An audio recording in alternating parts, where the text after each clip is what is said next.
E a gente vai seguir aqui nessa proposta de vir estudando versículo por versículo, né?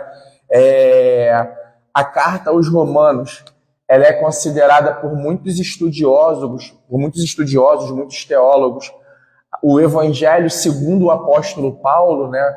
Muitos consideram a carta aos Romanos a carta de maior profundidade, né?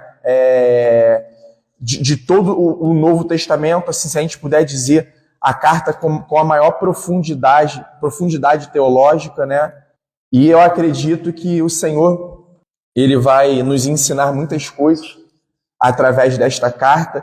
É uma pena, né, que a gente, um exemplo, se a gente fosse talvez mergulhar, eu acredito que Romanos seria uma carta e que nós teríamos anos de estudo, de verdade mesmo, sabe?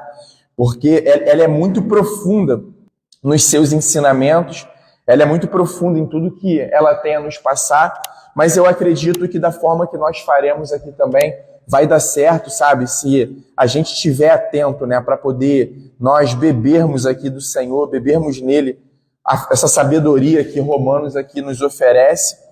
E como nós já oramos, que Ele continue nos abençoando e nos revelando, né, essa palavra maravilhosa. E a carta, ela começa assim. Só para poder fazer uma lembrança rapidinho, Paulo não foi o fundador dessa igreja lá em Roma, né? E muitos também dizem que talvez o apóstolo Pedro, mas Pedro também não foi o fundador dessa igreja lá em Roma. Possivelmente, essa igreja foi fundada por pessoas que estavam lá no dia de Pentecostes, lá em Jerusalém, na festa de Pentecostes, quando teve a descida do Espírito Santo, e possivelmente essas pessoas se converteram, pessoas convertidas que moravam em Roma, voltaram para Roma. E uma coisa importante da gente lembrar é que nessa época não era tipo assim, um exemplo, tem uma igreja aqui, tem uma igreja local ali, não. A igreja em Roma, ela se reunia em casas, era como o hábito da igreja. Vamos dizer assim, os 300 primeiros anos de cristianismo, o mais comum eram reuniões nos lares, né? E Roma era a capital do Império Romano, então não era apenas uma casa, eram diversas casas aos quais eles se reuniam, diversas casas diferentes, né? E é muito importante a gente entender a Bíblia assim. A Bíblia, em que ambiente que ela começa a ser escrita? Começa a surgir muitos ensinos diferentes, muitas novidades, né? Mesmo tá no início, começa surgindo muita coisa. Então, esses homens de fé, eles começaram a entender que eles precisavam, que a gente precisa registrar. A gente precisa colocar o que é verdade, tem muita coisa estranha circulando por aí, muito ensinamento errado circulando por aí. Vamos começar a colocar isso no papel e para poder isso virar documentos, documentos endereçados às igrejas. Eu acredito que eles mesmos não tinham essa consciência de que isso se tornariam escrituras sagradas, né? De que talvez tudo aquilo que eles estavam registrando, todas as suas anotações, eram anotações registradas pelo Espírito Santo, né? E aí, como que foi se formando, vamos dizer assim, o Novo Testamento? Aí multiplicando cada vez mais as novidades de ensino, né? Os erros teológicos, muita coisa estranha. Então, como que eles começaram a tornar o que seria aceito? Gente, tal carta aí de Paulo aos Romanos, vocês veem ela como uma carta inspirada? Vocês veem que ela não está com nenhum ensino diferente daquilo que Jesus ensinou, daquilo que ele passou para os apóstolos? Não tem nada de errado? Então vamos aceitar. Outra coisa, vamos aceitar. A carta aí de Tiago. Ok, vamos aceitar. Então foi assim que foi se formando os escritos do Novo Testamento. A gente precisa lembrar que nesse contexto aqui, eles não tinham uma Bíblia assim bonitinha como nós temos hoje. Seja a Bíblia impressa, seja a Bíblia aqui nos nossos aparelhos telefônicos, né?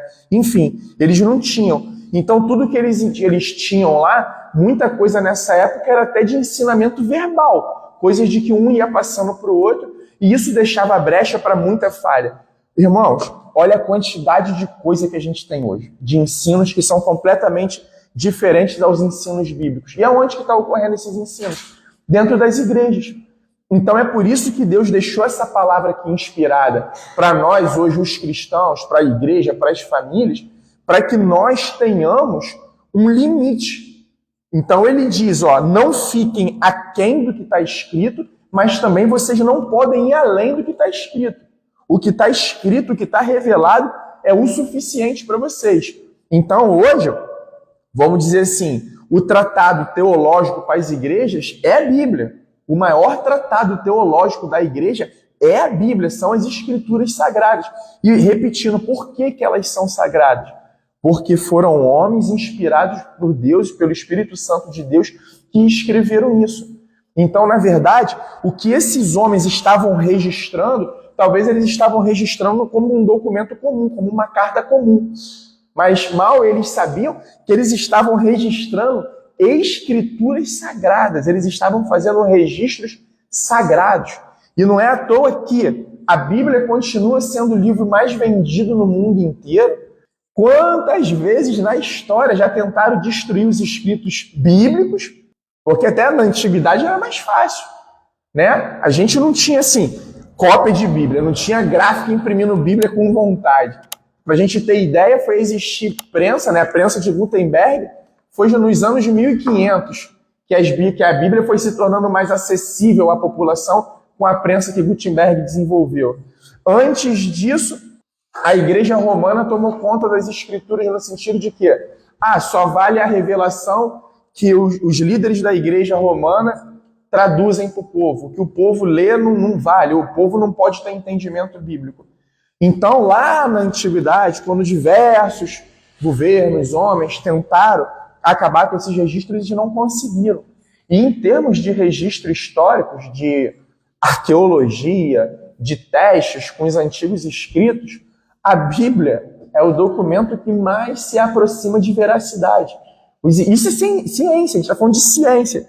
Os escritos bíblicos se comprovam melhor do que qualquer outros tipos de escritos. Um exemplo, Platão, filósofo muito conhecido até os dias de hoje.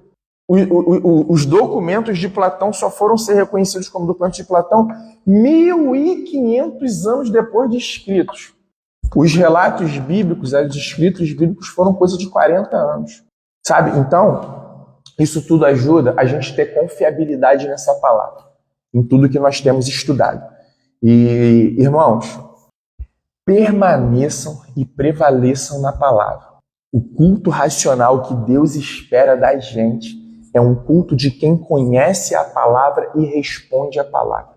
A gente precisa conhecer a palavra de Deus com profundidade para nós adorarmos Deus da maneira que Ele espera ser adorado, para nós nos relacionarmos com Deus da maneira que Ele espera que nós nos relacionemos com Ele.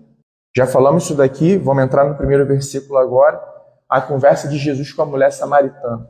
Ele diz algo a ela que me marca demais. É quando ele fala assim para ela: vocês adoram aquilo que vocês não conhecem. Então, um dos princípios de adoração é adorar ao Deus verdadeiro. Como que eu adoro ao Deus verdadeiro? É o Deus que o pastor Léo ensina? É o Deus que fulano ensina, outro líder ensina, que a igreja Atos ensina? Não. É o Deus que se revela na sua palavra. Essa palavra que não pertence a homens, não pertence a denominações, não pertence a instituições, ela verdadeiramente é a palavra de Deus. A palavra que Deus deu a toda a humanidade. E a gente vai ver aqui logo no primeiro capítulo de Romanos o que a humanidade escolheu fazer com a palavra de Deus, o que a humanidade continua escolhendo fazer com a palavra de Deus e como que Deus está dando o seu juízo à humanidade.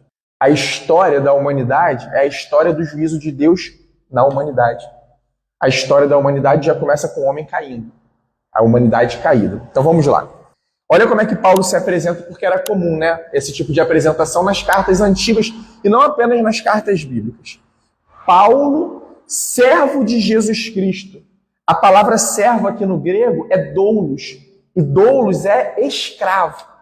Então Paulo já começa se apresentando aos romanos assim: eu sou Paulo, escravo de Jesus Cristo.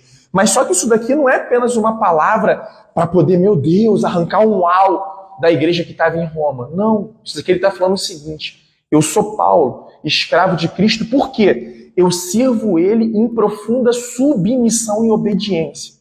Eu já tive diversos tipos de ensinamento, mas hoje o ensinamento, o que eu amo fazer, é o que Jesus me designa para fazer. Aí logo depois ele fala, chamado para ser apóstolo. E o que significa apóstolo? Apóstolo, ele é um mensageiro oficial de Deus. Aqui um exemplo. Aqui nós não entendemos que hoje exista mais apóstolos. Para a gente, hoje não existe mais apóstolos. Apóstolos por quê? Para a gente, um exemplo, o versículo que está ali na frente na nossa placa. E perseveravam na doutrina dos apóstolos. A doutrina dos apóstolos foram aqueles 12 que Jesus escolheu e depois chegou Paulo. Porque Paulo, ele não participou daquele grupo dos 12. Mas ele, no caminho de Damasco, teve um encontro pessoal com Jesus e depois ele revela que durante 3 anos, ele, vamos dizer assim, ele foi discipulado pelo próprio Jesus. E Jesus ainda deu um bônus para ele em relação aos 12, porque ele diz que Jesus levou ele ao 3º céu, ao qual os judeus já entendiam desde o Antigo Testamento que é o local da habitação de Deus. O primeiro céu é esse aí que a gente vê, que agora está nublado, e de dia também estava nublado, ou então está com sol. O segundo céu é o que os nossos olhos a olho nu não conseguem ver. A gente consegue ver com o telescópio, talvez, que é o céu galáctico, onde estão a Via Láctea, enfim, os planetas. E o terceiro céu, no entendimento do judaísmo, é o local da habitação de Deus. E Paulo teve esse bônus, porque Paulo ele falou que ele foi discipulado pelo próprio Cristo ressurreto. E aí ele diz que ele viu coisas lá ao qual Jesus não permitiu que ele comunicasse aos homens. Ele viu coisas lá maravilhosas, indizíveis, né? E aí ele está se apresentando. Paulo, servo de Jesus Cristo, chamado para ser apóstolo, separado para o evangelho de Deus. Paulo está falando, olha só, Deus escolheu me separar para eu poder fazer essa função. Qual função? De ter uma vida integralmente dedicada ao serviço do evangelho.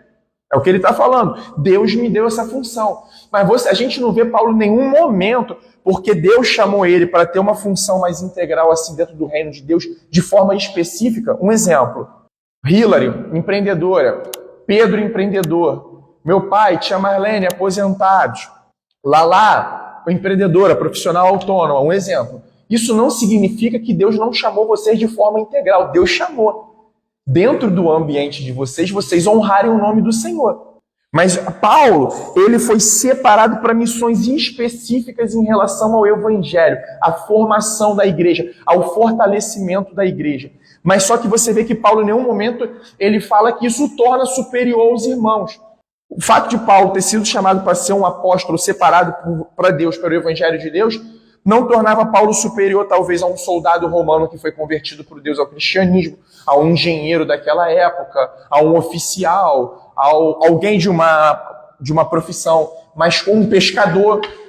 Você vê que Paulo caminhou com outros pescadores que se tornaram também apóstolos. Ele falou, entre eles eu sou o menor de todos. Eu sou o inferior, fui o último a ser chamado. Para o evangelho de Deus. Qual o evangelho? O evangelho da justiça de Deus. O evangelho que está justificando e salvando homens. Então, o evangelho, além dele pertencer a Deus, Deus é a fonte do evangelho, porque Jesus é Deus, amém? Então, ele é a fonte do evangelho. Aí ele começa, que ele no passado prometeu por meio dos seus profetas nas escrituras sagradas. Sabe o que eu amo na Bíblia, quando eu vejo esses homens de Deus escrevendo, inspirados por Deus? Você vê que ele não está trazendo nenhuma novidade. Ele não está inventando um evangelho, ele não está trazendo um novo evangelho. Pelo contrário, ele está colocando até o evangelho antecessor à revelação do Cristo encarnado. Porque ele está dizendo aqui, ó, ao qual ele prometeu no passado por meio dos seus profetas nas escrituras sagradas. Pega os profetas, irmãos. Se a gente pegar aqui os profetas, de Isaías a Malaquias, todos eles apontando para Cristo. Todos eles, de alguma forma, apontando para Cristo. Todos eles sempre chamando Israel e outros povos ao arrependimento e mostrando que havia um caminho preparado por Deus para aqueles que se arrependerem. E esse caminho preparado por Deus é a boa notícia, é o Evangelho de Jesus Cristo. Por que o Evangelho é boa notícia? Porque o mundo, desde o Éden, começou com a má notícia, a partir da queda, tá? Não da criação. A criação é maravilhosa, é uma boa notícia. Você vê que Gênesis, narrando a criação, Deus diz que ele se agradou. Irmãos, isso é maravilhoso. Sabe por quê? Deus criou tudo. Toda a natureza criou o casal, colocou. E Deus falou, eu me agradei. Eu me agradei de tudo que eu criei. E sabe o que ele fez? Ele deu pra gente, cara. Ele deu pra gente toda a criação. Toda a criação ele disponibilizou. Mas só que, como a gente já falou aqui, Adão, o nome dele em hebraico é Adam. E a palavra Adam em hebraico significa humanidade. Toda a humanidade estava dentro de Adão. Nós somos, pela carne, filhos de Adão. Nós descendemos carnalmente de Adão. Então toda a humanidade caiu com Adão. Nós nascemos com essa genética pecaminosa. Nós herdamos esse pecado. Esse pecado nós absorvemos de Adão. E a boa notícia é essa. É que Deus já tinha preparado. Sabe quem creu na pregação de Deus aqui de Romanos? A gente vai falar um pouco mais sobre Adão. Adão caiu.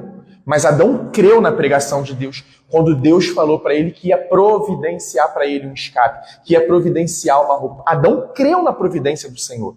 Isso está lá, bem explícito para a gente, lá dentro do livro de Gênesis, lá no capítulo 3. Este evangelho diz respeito ao seu filho, o qual, segundo a carne, veio da descendência de Davi. Ele está explicando que esse evangelho diz a respeito ao seu filho. Não sei como a de você está, a minha aqui está com F maiúsculo.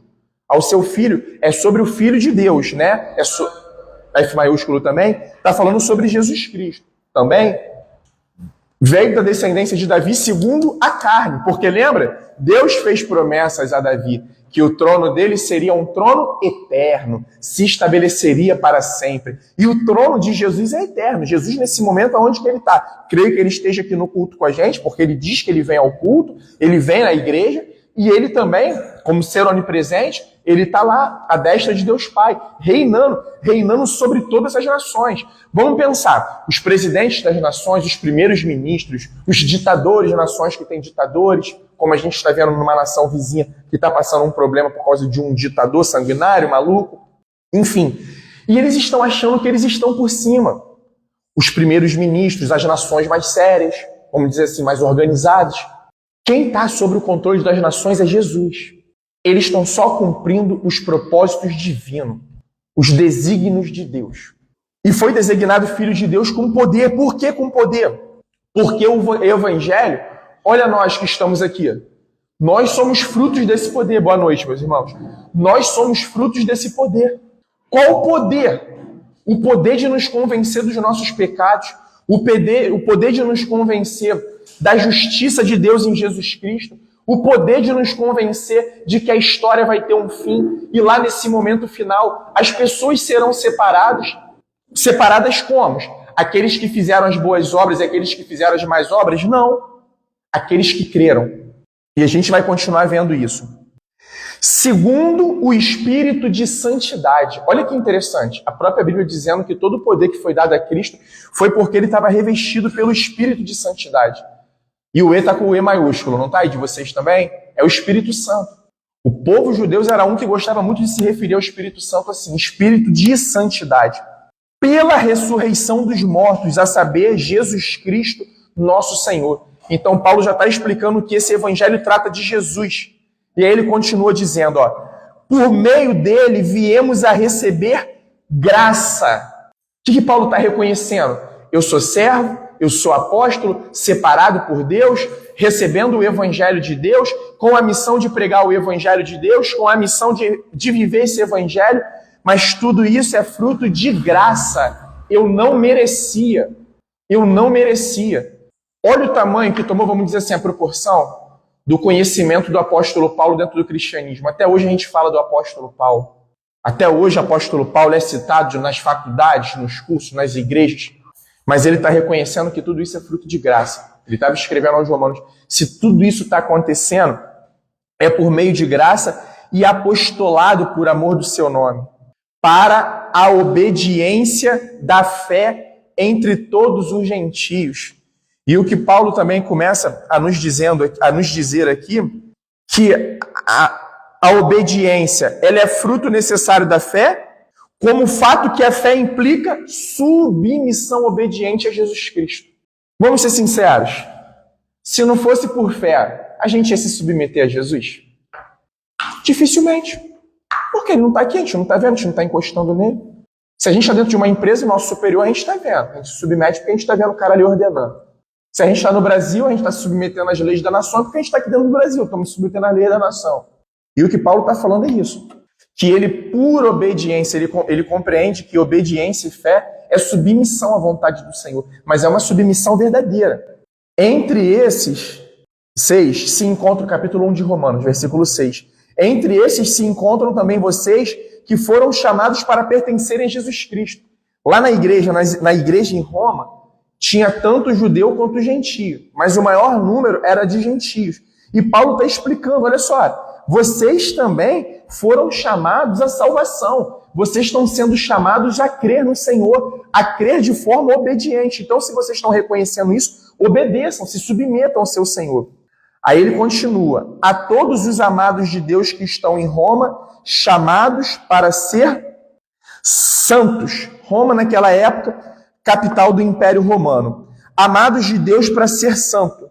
O Senhor está nos chamando por um ato de graça para que nós possamos começar a ser santo como? Nos abstendo de tudo que esse mundo coloca para a gente. De tudo que esse mundo nos apresenta. E é o tempo inteiro. E é o tempo inteiro. Querendo nos afastar, nos tirar da centralidade da vontade de Deus para as nossas vidas. E o que é ser santo? A gente tem conversado isso daqui frequentemente. É se tornar parecido com Jesus. É praticar as obras de Jesus. É a gente se deparar com as situações dos nossos dias, da nossa vida, e nos comportar como Cristo. Porque o entendimento da palavra cristão é essa. É que nós sejamos mini-cristos. E ele dá a saudação aqui, que a graça e a paz de Deus, nosso Pai, e do nosso Senhor Jesus Cristo estejam com vocês. Né? Aí ele continua dizendo a respeito dos irmãos em Roma. Ele diz o seguinte, em primeiro lugar, por meio de Jesus Cristo, dou graça ao meu Deus por todos vocês. Isso aqui me levou a pensar uma coisa enquanto estava estudando. A gente tem dado graças a Deus, a gente agradece a Deus quando a gente fica sabendo da conversão de um ímpio. É o que Paulo está falando para essa igreja. Ele não conhecia ninguém aqui ainda, ele não tinha ido a Roma pessoalmente. E é o que ele está falando. Olha, eu fico sabendo a respeito do que está acontecendo a vocês, e quando ele diz eu dou graças, ele significa eu estou grato a Deus, eu estou agradecendo a Deus. Eu dou graça ao meu Deus por todos vocês, porque a fé que vocês têm é proclamada no mundo inteiro. Por que Paulo está falando isso? Porque está chegando notícias do Império Romano. E o pessoal no Império Romano está falando, vocês ainda não estiveram em tal cidade, mas já tem cristão lá. O povo está se organizando lá, está se reunindo. E como a gente disse, muito fruto de quê? De tudo aquilo que aconteceu no dia de Pentecostes. As pessoas reunidas em Jerusalém, muitas pessoas sendo convertidas a Cristo, e elas saindo de lá, voltando para suas cidades e voltando pregando o Evangelho, anunciando o Evangelho. E como Marcos falou aqui, Paulo estava com o objetivo de passar por Roma, mas seguir para a Espanha, seguir para as cidades da Espanha. Ele não consegue, ele chega em Roma ele é preso, e ali em Roma ele é morto, ele é assassinado pelo imperador Nero. E ele dizendo, aí o 9, pois Deus a quem sirvo em meu espírito, no Evangelho de seu Filho, é minha testemunha de como nunca deixo fazer menção de vocês em todas as minhas orações. E eu confesso a vocês que estudando Romanos hoje, capítulo 1, no momento final eu senti um pouco de vergonha. De mim, falo por mim agora, no sentido de quê? Porque eu vi o apóstolo Paulo falando que em todas as minhas orações ele está orando pelo aquele povo. E aí eu fiquei lembrando, cara, muitas vezes a gente está só orando pelo nosso povo, pelo povo que a gente conhece, mas a gente está orando pela igreja de Deus que está espalhada por aí. Vamos dar só um exemplo pequeno? Voltando e não querendo politizar nossa conversa jamais. O que está acontecendo na Venezuela. Já está começando a chegar notícias extraoficiais, né? Não oficiais, porque lá eles são controlados, a TV é controlada, de que a chapa está quente lá. De que já está começando a acontecer barbárie com pessoas que estão se posicionando contra coisas erradas, contra princípios errados. Aí a gente está orando, só dando um exemplo, né? É uma oportunidade para nós orarmos pelos nossos irmãos que estão na Venezuela. Isso é só um pequeno exemplo, mas é claro que a gente precisa ampliar essa oração, porque aqui no Brasil está tranquilo. Está tendo essa tentativa de descristianizar o Ocidente, né? A gente está vendo, está escancarado agora. O que antigamente era velado, era escondido, agora está escancarado. E nós precisamos fazer isso, sabe, meus irmãos? 10. Em todas as minhas orações, pedindo que em algum momento, pela vontade de Deus, surja uma oportunidade de visitá-los, porque desejo muito vê-los, a fim de repartir com vocês algum dom espiritual, para que vocês sejam fortalecidos. E que Paulo está falando aqui, a vontade dele é o seguinte, não é fazer transmissão de dom. Eu sou apóstolo, vou chegar lá, vou impor minha mão e vou transmitir dom para vocês. Até porque isso não existe na Bíblia, transmissão de dons, com imposição de mão ou através de palavra. O que ele está querendo dizer é o seguinte: eu quero dividir aquilo que Deus confiou a mim, o que Deus tem me entregado, todo o conhecimento, todo o entendimento. Eu quero estar aí com vocês para poder repartir com vocês. Inclusive, o que acontece com Paulo? O livro de Atos termina dizendo que ele chegou em Roma e ele foi preso. E ele achou favor, inicialmente, ele achou um pouco de favor do Império Romano.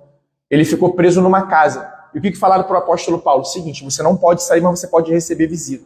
E aí a Bíblia, os textos nos dizem que Paulo ele recebia muitas pessoas na casa dele para ele poder ensinar o evangelho. Então as reuniões do início era isso, era reunião de ensino. As pessoas se sentavam, mas só que com uma grande diferença. É que as pessoas recebiam a palavra de Deus como palavra de Deus. No momento que a palavra de Deus estava sendo ensinada, as pessoas interagiam com essa palavra. Se essa palavra ensinou, é errado eu me corromper, a pessoa no coração ela já pedia, me dá ajuda, Senhor. Eu quero abandonar esse erro. Senhor, me ajuda, me fortaleça nessa missão aqui, Deus, que é a sua vontade, para que vocês sejam fortalecidos. Está vendo a visão do apóstolo, de Paulo? Era o fortalecimento da igreja. Não era que ele fosse conhecido, não era que ele ganhasse aplausos. Isto é, para que nos consolemos uns aos outros por meio da fé mútua, a de vocês e a minha. E olha que interessante. Paulo, apóstolo, falando para aquela igreja ali, que a fé deles também fortaleceria ele. Que ele não está chegando ali numa condição de superior.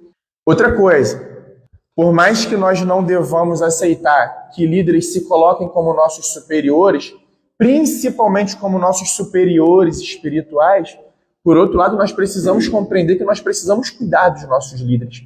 E aqui eu não estou falando de questões materiais, não. Estou falando de questões de fé, questões espirituais. Nós estarmos em oração uns pelo... Ele está falando sobre uma fé mútua. Uma fé que vem de lá para cá e de cá para lá. Uma fé que vem dos dois lados. A de vocês e a minha. Quero que vocês saibam, irmãos, que muitas vezes eu me propus a ir visitá-los, no que tenho sido agora impedido para conseguir algum fruto igualmente entre vocês, assim como também tenho conseguido entre outros gentios. Paulo falou que se encontrou impedido, mas só que ele não especifica. Ele pode estar sendo impedido pelo Espírito Santo, e particularmente no livro de Atos eu entendo assim. Porque Paulo por algumas vezes tentou ir por uns caminhos e o Espírito Santo não permitiu que ele fosse, mudou a rota dele. Aí depois o Espírito Santo avisou. Quando ele chegou em Jerusalém, que ele achou que ele ia ser morto em Jerusalém, aí o Espírito Santo avisou ele: não, você não vai ser morto aqui não. Você vai para Roma. Agora chegou a hora de você anunciar o evangelho entre os romanos. Mas quando Paulo está escrevendo essa carta lá da cidade de Corinto, aqui o Espírito Santo não tinha permitido. Podia ser oposição de outras pessoas, oposição de judeus e oposição do próprio Satanás à vida dele.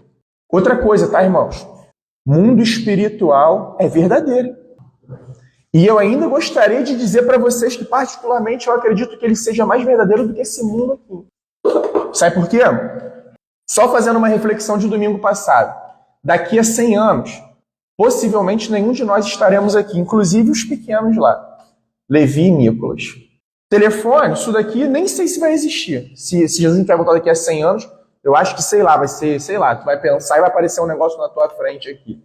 Né? Então a gente não sabe. Os anjos caídos. Daqui a 100 anos, se Jesus não tiver voltado, os demônios, eles vão estar onde? Aqui, caídos. Então, eles são mais reais do que a gente. A gente sabe que eles serão atormentados eles já tem uma condenação para eles, sabe? E a gente precisa ter essas compreensões.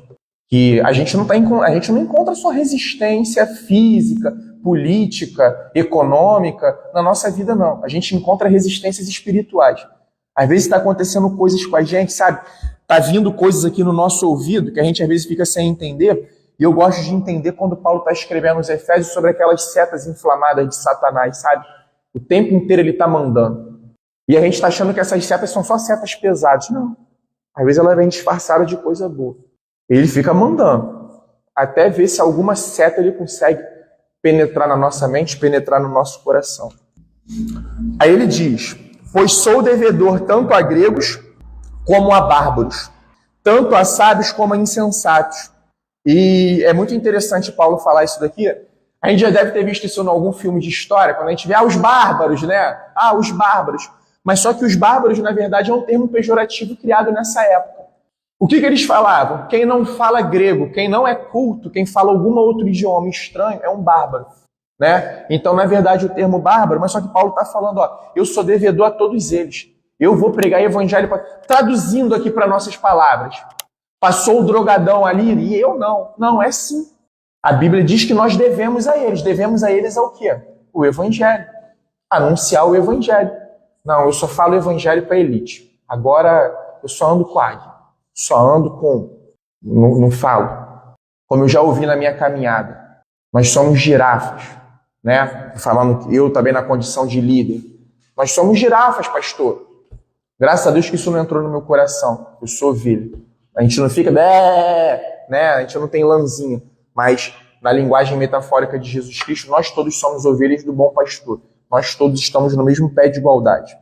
Por isso, quanto a mim, estou pronto a anunciar o evangelho a vocês que também estão em Roma. E aí Paulo continua falando. Por que Paulo fala isso? Pois não me envergonho do evangelho, porque ele é o poder de Deus para a salvação de todo aquele que crê. Primeiro do judeu e também do grego. E faz sentido. Pega o livro de Atos. Paulo chega nas cidades, o primeiro lugar que ele procurava pregar era nas sinagogas.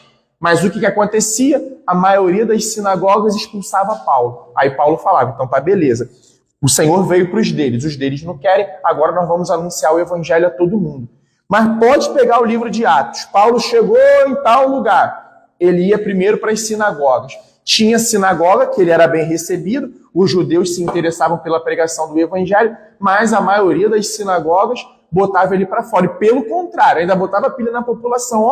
Chegou o cara aí que está querendo mudar a religião de todo mundo aí. Chegou o cara que está pregando uma seita e tal da seita do Nazareno. E aí Paulo está falando que ele não se envergonha por quê? Por quê? Infelizmente, muitas vezes, pessoas ainda têm vergonha do evangelho. Por que as pessoas se envergonhavam do evangelho? O Deus de vocês morreu na cruz? A cruz é a morte mais braba do Império Romano. Que Deus é esse? E agora me diz uma coisa. Que sabedoria é essa, irmão? A galera falando lá na época. Tipo, vocês deviam chegar para Pedro. Pedro, que sabedoria é essa, rapaz? Tu vai crer que Jesus morreu por você?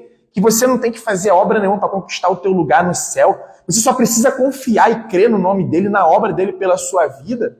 Isso era escárnio. Isso era escárnio, isso era deboche. E até hoje isso é debochado. E agora está sendo de forma mais intensa. E aí ele diz, porque a justiça de Deus se revela no evangelho. Qual a justiça de Deus? Ele não está mais na cruz. Aquele que se entregou em nosso lugar. Essa é a justiça de Deus. Esse é o evangelho de Deus.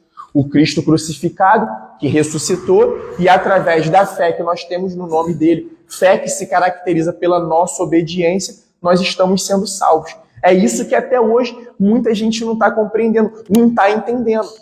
Eu estava conversando com um irmão hoje, eu falei, rapaz, você acha que indulgência é só aquela briga que a gente fica aí da época dos anos 1500 contra a Igreja Católica lá em Roma? Não! A gente vê indulgência até hoje. Deposita um dinheirinho aqui, para você te ajudar, para poder cooperar com a tua salvação. Você precisa estar nas campanhas da igreja. Pega o teu envelopezinho. Isso é barganha, isso é querer comprar a salvação, de certa maneira. Muita gente está com o entendimento do seguinte, eu posso viver uma vida do jeito que eu quero. Mas, eu estou indo no culto, Rafael. Eu dizimo alto. Quando me chamam para ofertar, eu oferto alto. Então tá de boa, sabe? Aí eu ouço uma mensagem que não fala dessas coisas tranquila e eu estou sendo morto a cada pregação. A pregação, ao invés de produzir vida, produz morte. Qual é a pregação que produz vida? Qual é a pregação que é o poder de Deus? É a pregação que revela a justiça de Deus. Mas a pregação que revela a justiça de Deus é que fala que o homem está condenado, que o homem está afundado no lamaçal do pecado e o homem precisa se arrepender. Essa é a pregação. Porque ele diz, porque a justiça de Deus se revela no Evangelho. De fé em fé. E a gente acha que a fé é só no início da caminhada cristã. Nada disso. A fé inicia e finaliza. Lá no céu não vai precisar mais ter fé, porque a gente vai habitar com ele pela eternidade. Essa é a promessa. Mas quando fala aqui que é de fé em fé, não é que a gente vai conquistar pelas nossas obras, mas a nossa fé obediente vai se manifestar em boas obras de Cristo Jesus. É isso que ele está tentando, que ele está explicando aqui. Porque ele diz o seguinte, ó, como está escrito aonde? No profeta Abacuque. O justo viverá por fé. Só quando fala, Senhor, confesso o Senhor, estou arrependido dos meus pecados e eu confio em Jesus Cristo. Aí acabou a fé. Não. A fé é que vai nos levar todos os dias. Sabe por quê, irmão? Se não for a fé, a gente se rende. O nosso coração se atropela. Se não for a fé, a gente começa a tornar tudo isso que a gente está vendo como o real. E Jesus e a sua mensagem como ilusório. Mas por fé, nós sabemos que Jesus é que é real. E a sua palavra que é real. Por quê? Eles estão permanecendo para sempre. Vamos pensar o seguinte, isso a Bíblia não fala. Se Deus ordenar agora, Léo, lá dos altos céus, eu quero que todos os demônios sejam destruídos. O que vai acontecer? Nesse exato momento, somem, não é? É isso daí. Ele tem poder para poder fazer o que ele quer. Mas ele escolheu se revelar na palavra e está nos explicando como é a palavra. Então é dia após dia. Tipo assim, entrou um cara aqui agora, ó, para com esse negócio de igreja, na moral. Começa a pregar outra coisa aí, vocês que estão aí. Tá aqui, ó, uma mala cheia de euro para vocês. Acho que é a moeda mais valorizada hoje, né? Tá aqui, para de pregar, me ajuda a pregar outra coisa aqui. Se for uma atitude que não seja de fé, a gente vai pegar. Por quê? A gente está preso às coisas daqui. Mas agora, por fé, não, irmão, tá maluco, rapaz. Meu tesouro está guardado lá. Está lá na eternidade. Como que a gente sabe disso? Por fé, porque nenhum de nós foi na eternidade para poder ver. Seguindo. E a gente está caminhando para poder... Agora essa reta aqui é mais uma reta de vamos dizer assim, de um assunto só até o final. Paulo revelou está começando a revelar o que é o evangelho para os romanos, né? Está começando a revelar a mensagem do evangelho aos romanos. Ele fez uma introdução pessoal dele, ele está explicando que o evangelho é a justiça de Deus. Agora ele chegou na parte da pecaminosidade da humanidade. E aí ele começa dizendo o seguinte: a ira de Deus se revela do céu contra toda impiedade e injustiça dos seres humanos, que por meio da sua injustiça suprimem a verdade. O que Paulo está dizendo é o seguinte, é porque a ira de Deus, quando a gente fala a palavra ira de Deus, possivelmente a gente vai começar a ter um entendimento errado se a gente olhar a ira pela nossa maneira de se irar. A gente se ira e muitas vezes não está nem para... Mas só que Deus não se ira como um homem se ira. Deus é completamente santo, Deus é completamente puro. Então a ira dele é tudo que afronta a santidade dele. Tudo que é pecado, tudo que é contra o Senhor, isso faz o Senhor se irar. E a gente vê que a ira se revela do céu. Ele não permite aos homens trocar essas iras um com o outro. Ele está dizendo que a ira dele é uma ira diferente. A ira de Deus se revela do céu contra toda impiedade e injustiça, contra todo o pecado do ser humano. Que por meio da sua injustiça, eles sufocam a verdade. Vamos dar um exemplo. Não vamos se aprofundar nisso não. Mas pegar um exemplo do que deu falatório aí. A abertura das Olimpíadas, né? Que muita gente falando, a questão de profanar a Santa Ceia. Sabe por que as pessoas querem tanto combater o Evangelho, Deus, a mensagem de Deus? Por quê? Porque Deus se revelou a elas no coração delas. E o que está acontecendo com os seres humanos? Os seres humanos estão tentando sufocar essa verdade. Deus é um incômodo diário a todos os homens e mulheres. Mas só que eles estão tentando abafar essa verdade. Eles estão tentando suprimir essa verdade.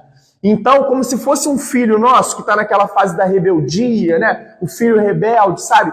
Então, ele fica querendo se voltar o tempo inteiro, sabe? Combater aquilo que é verdadeiro, combater aquilo que está comunicado a ele. Pois o que se pode conhecer a respeito de Deus é manifesto entre eles, porque Deus lhe manifestou. E aí ele vai explicar.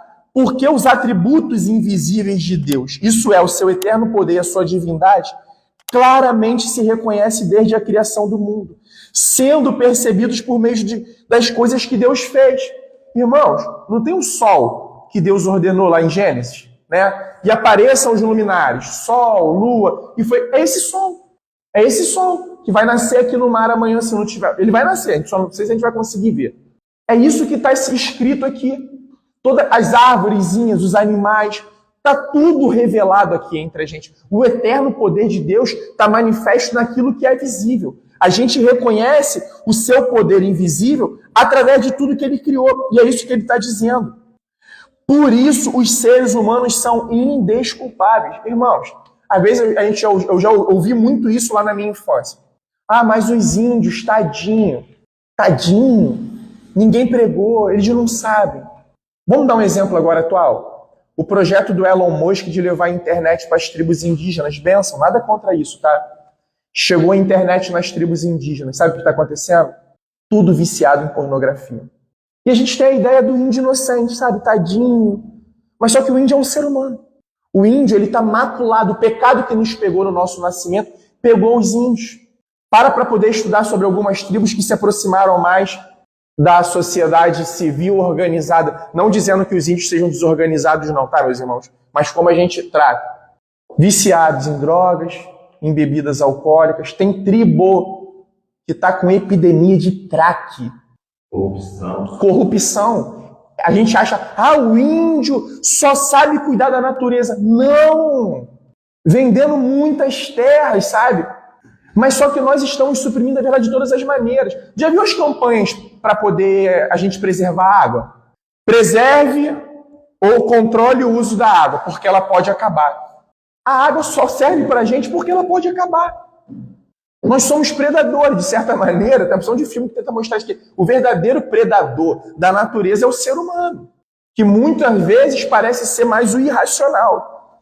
E aí, ele continua dizendo, porque eles tendo conhecimento de Deus, não o glorificaram como Deus e nem lhe deram graças. Sabe o que acontece? Vai lá no Rio, acho que é lá no Arpoador, quando o sol está se pondo. Pessoas orando, Deus Sol, me enche de energia, ilumine meus dias. As pessoas reconhecem o sol como um Deus.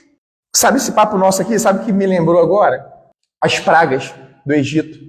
Um dia a gente vai ter a oportunidade de falar sobre isso. Cada praga não foi à toa, não. Cada praga que Deus enviou era combatendo um Deus egípcio. A gente adora o gafanhoto, irmão. E é isso que o Senhor está falando. Não deram graça, pelo contrário, se tornaram nulos em seus próprios raciocínios. E o coração deles se obscureceu. Sabe o que Deus está falando? Sabe o que eles se tornaram? Malucos. Estão lá se dobrando para o sol, orando para o sol. E o sol não está nem aí para eles. A função do sol é só gerar calor, iluminar. Enfim, as funções que tem que fazer aí no ecossistema para poder manter o que tem que manter. Aí Deus está falando, estão que nem um maluco. Estão tudo se dobrando para os ratos. Estão queimando incenso para um bezerro de ouro. Dizendo que eram sábios, se tornaram tolos. E tornaram a glória do Deus incorruptível por imagens semelhantes ao ser humano corruptível, aos aves, aos quadrúpedes, aos répteis. Aí vamos imaginar aqui uma estátua grandona de um deus grego, Zeus, ou então Mercúrio, um deus de Roma. E estão os homens lá, irmãos. Me ajuda, Mercúrio. Que Mercúrio? O único Mercúrio que vai ajudar, que eu acho que nem ajuda mais, né, era o Mercúrio que a gente passava no machucado. Agora é Mertiolate, né? É isso que Deus está falando aqui através dessa carta. Deus está falando, né, através do apóstolo Paulo aos Romanos. Sabe o que acontece? Versículo 24. Por isso Deus os entregou à impureza, pelos desejos do coração deles, para desonrarem o seu corpo entre si. A história da humanidade é a história do juízo de Deus. O mundo não está uma loucura? Não tá? Vocês estão com o sentimento de que as coisas não estão piorando? Sabe o que é isso? Não é porque os homens estão mandando e governando tudo. É porque Deus está derramando o seu juízo sobre os homens. É isso que vocês querem? É o que a palavra está dizendo. É isso que vocês querem? Então é isso que vocês vão ter. Eles trocaram, e quando dizem desonrar o corpo entre si, é homossexualismo. Na visão de Deus, a desonra do corpo, daqui a pouco vai falar um pouco mais aberto sobre isso. Homem com homem, mulher com mulher. E geralmente, esses tipos de pecado vai levando as pessoas para falar, eles trocaram a verdade de Deus pela mentira, adorando e servindo a criatura em lugar do Criador, com C maiúsculo, o qual é bendito para sempre. Amém. Irmãos, a gente talvez aqui, a gente não tem as estátuas aí dos deuses gregos, de Mercúrio, mas quantos homens que nós adoramos e idolatramos? Quantas pessoas que nós colocamos no lugar de Deus? E eu tenho falado isso, e eu acho maravilhoso os ensinamentos de Jesus. Vocês não podem servir a dois senhores. Ou vocês servem a Deus, ou vocês servem ao dinheiro. E a gente estava conversando isso hoje com o Lala, a gente indo na campus, dirigindo, a gente conversando. Para viajar você precisa de dinheiro. Para trocar de telefone é dinheiro. Para fazer aquilo é dinheiro. Para fazer aquilo outro é dinheiro. Para fazer aquilo outro é dinheiro. Para fazer aquilo outro é dinheiro. E tá o celular empurrando isso tudo pra gente. Ó, vocês precisam estar viajando, trocando de carro, comprando aquilo, fazendo aquilo, fazendo. E é dinheiro, é dinheiro, é dinheiro, é dinheiro, é dinheiro. O grande senhor desse século é o dinheiro. E ainda vou além, não desse século, o grande senhor, não acima de Deus, tá? Desse século, deste mundo. Você vê que Deus não fala nem de Satanás. Ele fala, ó, vocês não podem servir a Deus e a Satanás. Ele coloca o dinheiro ainda como superior a Satanás. Porque realmente a gente não vê em São João da Barra as pessoas, ó, vem aqui pro culto a Satanás. Ó, amanhã, 7h30 da noite, culto. Não tem culto a Satanás. Mas culto ao dinheiro. Vocês conseguem visualizar isso em São João da Barra? Em cada rua, em cada esquina, em cada calçada. O dinheiro está roubando a nossa sanidade. Está roubando até a nossa alegria de seguir ao Senhor. Por causa disso, estamos caminhando para encerrar, meus irmãos. Deus os entregou a paixões vergonhosas. Sabe o que a Bíblia está dizendo? É isso que vocês querem? Não é mais ou menos às vezes o que a gente faz com nossos filhos? Rapaz, sai daí que tem formiga. Sai daí que você vai se machucar. Sai daí que... Ah, então tá bom, brinca e volta. Tô todo picado de formiga. A gente não falou, cara. É o que Deus está fazendo. Vocês querem isso? Vocês estão preferindo isso? É o que vocês querem? Vocês se tornaram tolos, insensatos? Vocês estão agindo como estranhos? Vocês que são os malucos? Vocês, em vez de adorar o Deus verdadeiro, vocês estão adorando tudo que não é Deus? Eu não estou conseguindo entender vocês aí. Ah, é isso que vocês querem? Então tá bom. Porque até as mulheres trocaram o modo natural das relações íntimas por outro, contrário à natureza. E sabe por que Paulo faz essa questão de citar a mulher aqui? O homem sempre foi o primeiro a se corromper na família. Isso é uma grande verdade.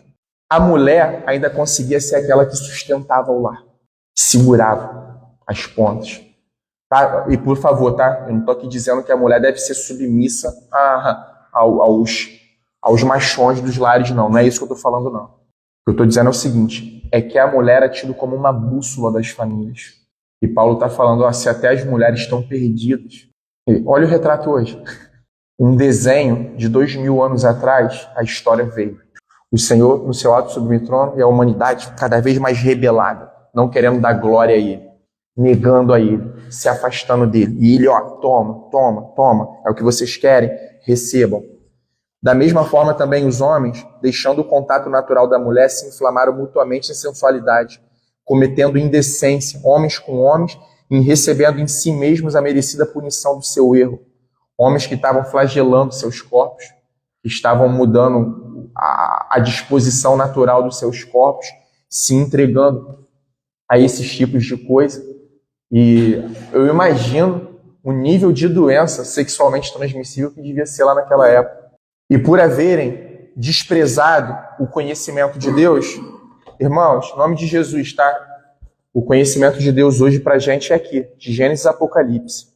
Não tem mais revelação, não existe mais profetado, não tem mais novidade, não tem sonho. O que Deus tem a revelar aos homens está aqui, ó, de Gênesis a Apocalipse. E por haverem desprezado o conhecimento de Deus, o próprio Deus os entregou. Terceira vez, perceberam? O próprio Deus os entregou a um modo de pensar reprovável para praticarem coisas que não convêm. Ah, o pensamento de você está doado a isso? Então beleza, então vamos para isso. Estão cheios de todo tipo de injustiça, perversidade, avareza e maldade. Estão cheios de inveja. Isso acontece nos dias de hoje, irmão? A humanidade está assim? Inveja, homicídio, discórdia, engano e malícia. São difamadores, caluniadores, inimigos de Deus, insolentes, arrogantes, orgulhosos, inventores de males, desobedientes aos pais, insensatos, desleais, sem afeição natural e sem misericórdia. Os homens estão assim, a humanidade está assim.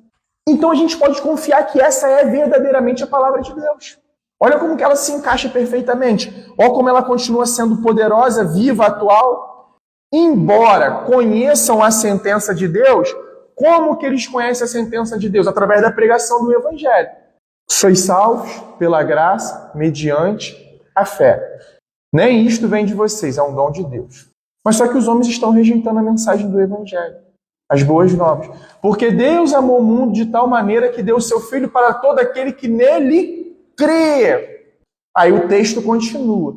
Mas aqueles que não crê não entrarão em condenação. Já estão condenados. Os homens, eles já estão em estágio de condenação. Já tem uma sentença. O que pode ser revertido é a sentença. Por quê? A Bíblia diz que nós temos um advogado justo e fiel. Aí esse advogado pegou o nosso processo. Laís creu na pregação. Aí o advogado fiel pega o processo, vem ao pai. Pai, a Laís creu na nossa pregação. Então, eu sou feito justiça no lugar dela. Por que que a Laís sai da condenação e entra para a salvação? Não por causa dela, porque ela creu. Ela creu nele. Em quem? Em Cristo. E isso foi imputado a ela como justiça, para ela poder ser liberta. Embora conheçam a sentença de Deus, de que os que praticam tais coisas são passíveis de morte, eles não somente a fazem, mas aprovam o que praticam. Além de fazer, é isso mesmo, faz lá. Tá errado não, tem que fazer mesmo. Se você não olhar por você, ninguém vai olhar. Se você não fizer por você, ninguém vai fazer não, vai mesmo.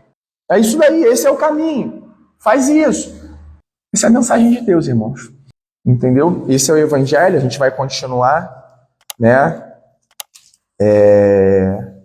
Domingo, o capítulo 2. E vou falar para vocês, se vocês puderem estar aqui nos estudos da Carta aos Romanos, é de uma profundidade, inclusive uma porção de homens de Deus na história, eles disseram que sua fé, né, sua vida cristã, foram completamente mudadas após o conhecimento de tudo que está aqui revelado por Deus aos romanos. Então, o que nós aprendemos aqui? É o Senhor quem nos chama, é o Senhor quem nos separa, é o Senhor quem nos chama para nós sermos santos, para nós sermos obedientes, é o Senhor que nos separa para nós termos fé nele, é o Senhor que nos capacita a nós respondermos a ele. O Evangelho, que é o poder de Deus que nos liberta disso tudo, é a pregação do Evangelho, é crer na obra de Jesus Cristo e saber que não tem mais ninguém tadinho, não tem mais ninguém que seja indesculpável. Todos nós temos culpa no cartório, toda a humanidade tem culpa no cartório. A diferença é que a gente tem um advogado muito maravilhoso, muito gracioso, sabe? E a mensagem do Evangelho é graça, tá? A mensagem do Evangelho não é mensagem de condenação. Condenação vai ser para aqueles que não vão crer no Evangelho. Mas enquanto nós estamos aqui, é o derramar da graça de Deus. É o derramar da graça de Deus a todos os homens. Amém, meus irmãos? Louvado seja Deus!